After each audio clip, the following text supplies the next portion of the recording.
This ASH was really notable for the coverage of the really first sort of comprehensive results with 989, INCA, which is the Incyte's monoclonal Fc silent antibody targeting calreticulin as it's expressed with MPL on the surface of cells.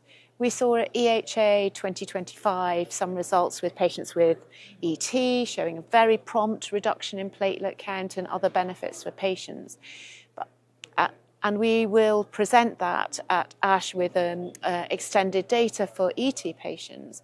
But what was totally new at ASH were two aspects. First, the data presented by John Mascarenhas in myelofibrosis patients. So monotherapy for the majority of patients, but also a small cohort of patients with combination.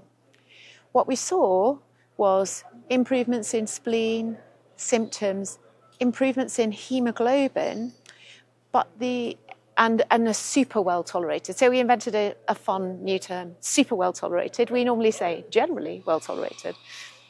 What we saw was profound changes in the bone marrow, significant reductions in mutant expressing cells, and correlations between some of these and improvements. So for example, we saw changes in the number of non-mutated red cell precursors, as well as improvements in hemoglobin. So this is really profound for the field because we saw these changes in the bone marrow architecture as well as benefits for patients. So it's super exciting, as well that the agent is really well tolerated. So I would urge listeners to either come along to the post-ASH and hear this discussed in more detail, or tune in and watch the presentation online.